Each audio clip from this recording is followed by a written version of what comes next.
I just want to put one other issue on the floor before I get another question or two, which is Ukraine. This administration, unlike the administration you worked in, decided to provide limited defense articles to Ukraine. Do you think that was a wise decision? And more broadly, do you see any scope for any sort of a deal on eastern Ukraine?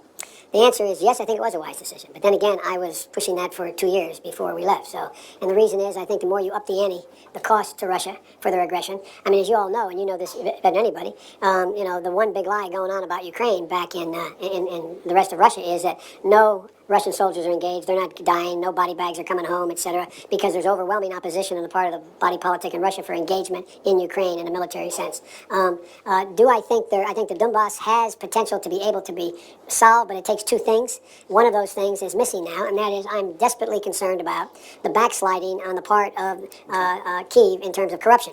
I'll give you one concrete example.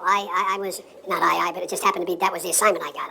I got all the good ones, so I got Ukraine, and I remember going over convincing our team, or others to convincing us that we should be providing for loan guarantees. And I went over, I guess, the 12th, 13th time to Kyiv, and I was supposed to announce that there was another $1 billion loan guarantee.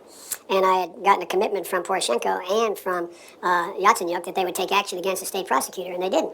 So they said they were walking out to the press conference. I said, we're not going to give you the $1 billion. They said, you have no authority. You're not the president. The president said. I said, call him. I said, I'm telling you, you're not getting $1 billion. I said, you're not getting $1 billion. I'm going to be leaving here. And I think it was, 6 hours? I said, I'm leaving in 6 hours. If the prosecutor's not fired, you're not getting the money. Well, son of a bitch. Got fired. If the prosecutor's not fired, you're not getting the money. Well, son of a bitch. Got fired. If the prosecutor's not fired, you're not getting the money. Well, son of a bitch. Got fired. Well, son of a bitch. Well, son of a bitch.